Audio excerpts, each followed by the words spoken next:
எல்லாம் நல்லதுதான். பேசுற அத்தனை பாஸ்டர்ஸும் தேவனுடைய ஊழியக்காரர்கள் தான் பேசுறாங்க. ஆனா அவங்களுக்கு ஆண்டவர் கொடுத்திருக்க காங்கிரிகேஷனுக்கு பேசுற வார்த்தை, ரைட், தீர்க்கதரிசன வார்த்தைகள் எஸ்பெஷலி ஆண்டவர் ஆசீர்வதிப்பார், உயர்த்துவார் அப்படின்னா ஒரு சபைக்கும் அந்த சபைக்கு ஆண்டவர் பேசுகிற ரேமா வார்த்தை.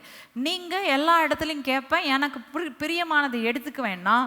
உங்க ஆத்மாவில் வெட்ட வேண்டிய பட்டயம் ஒருபோதும் வெட்டாது. தப்பானதை வெட்டி எடுக்கிறதுக்கு பட்டயம் உங்களை ஊடுருவியே போகாது. நீங்க ஆசீர்வாதத்தையே தின்னு தின்னு தின்னு இன்னைக்கு பர்கர் ஃப்ரைஸை தின்னு தின்னு தின்னு இன்னைக்கு இருக்கிற சந்ததி எப்படி இருக்குன்னு நமக்கு நல்லா தெரியும். எல்லாம் எப்படி இருக்கு. அப்புறம் போ, ஜிம்முக்கு போ, டயட்டிங் போ, எல்லாம் பண்ணி சரீரத்தை ஒடுக்கிறதுக்கு அடுத்த பாடு. ஓவரா ஆசீர்வாதனே ஓடுனீங்கன்னா உங்க ஆத்துமாவை நீங்க கெடுத்து உங்கள் தேசத்தை என்ன செய்து கொண்டிருக்கிறீர்கள்? நான் சொல்லல, வேதம் சொல்லுகிறது, உங்கள் தேசம் பாழாய் போய் கொண்டிருக்கிறது.